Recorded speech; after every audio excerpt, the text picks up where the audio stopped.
Welcome to our June edition of Let's Get Growing, and it's heating up in the landscape and heating up outside, so let's get to work. And we're going to mow once a week, and remember, as the temperatures raise higher, we want to raise the height on our mower, and when we extend those leaf blades, then we're letting the roots grow deeper, and that's going to help us make it through the hot summer months.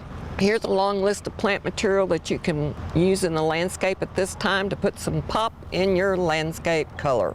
Remember, in the summer months, we want a deep water. We don't want to sprinkle, we want to soak. Also, water all those dry spots and newly planted areas, and make sure that when you water that you're soaking it deep. You're not going to stand there and water one spot for 30 minutes, and sometimes that's what it takes to get that water down 6 inches deep. So remember, water it deep and use a sprinkler when it's possible. Mulch is our friend. We want to mulch all those bare spots, newly planted areas. Make sure that we're keeping that mulch nice and thick. It not only promotes root growth, it'll be 20 degrees cooler underneath that mulch, and it's going to keep your weeds down. Remember, only prune out dead or diseased wood and your perennials after they've finished blooming, but we want to let that foliage die back on our bulbs so that we have the nutrients in the bulb to make flowers next year. And remember, prune those petunias back so they'll bloom for you later on this year. It'll also be fertilization time in the landscape, and we're going to do the second major fertilization of our lawns, and then all of your beds except for azaleas, camellias, and rhododendrons if you're lucky enough to have them. And then remember, fertilize your mums and start pinching them so that we'll have nice bushy mums and not long scraggly ones that fall over. We're going to watch for powdery mildew on our Crape, Myrtles, roses, and Photinia, and make sure that we're watching for chinch bugs in the grasses, especially St. Augustine. And then our second generation of all insects. We may have killed the first one, but the second one's coming on. So you need to monitor and treat when appropriate. Hey guys, don't forget, we need to feed the birds no matter what time of year it is. Well guys, today we're going to learn how to make babies from our bromeliads. This is a bromeliad, and this is actually in the Norgeia family, and it holds its bloom down in the cup, and you can see it's already expired. But look, we have all these little babies, which we call pups, coming off the bottom. And these are very easily rooted. You can just take them and snap them off.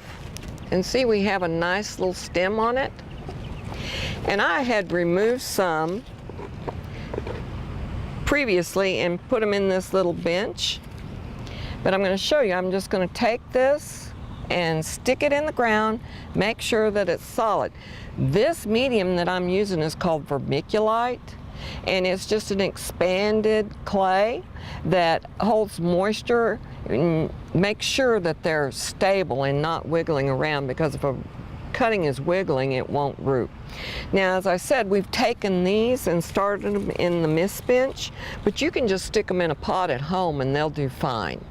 So I wanted to show you, see, they've developed a nice little root system, and when the root system is about the size of a quarter or a little bit bigger, then you can take it and pot it up. See these nice little white roots? Now, for a bromeliad, we want to, because they grow in trees, so we're going to mix some potting soil and some pine bark mulch. And we're just going to mix them together about 50-50. Okay, so as you can see, it's a nice mixture, about 50-50 potting soil and then pine bark mulch. And then we're going to use this container. It's a 6-inch container, and this mother is in a 6-inch container, and so we're just duplicating its environment. We're going to fill it up to about 2/3 full. Take our little baby, put it in, and start adding our soil, and just rotate it and fill.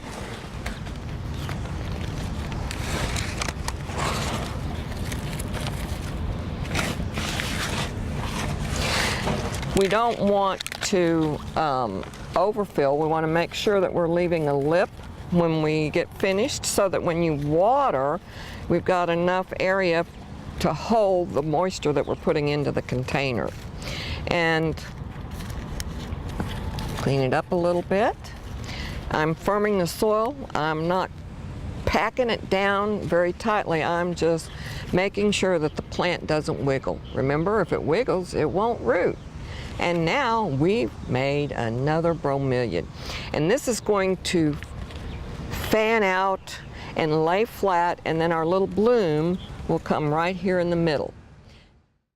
So we want to water it about once a month, initially water it in really good, and then just as needed. Don't kill it with kindness. These grow in spite of us, not because of us.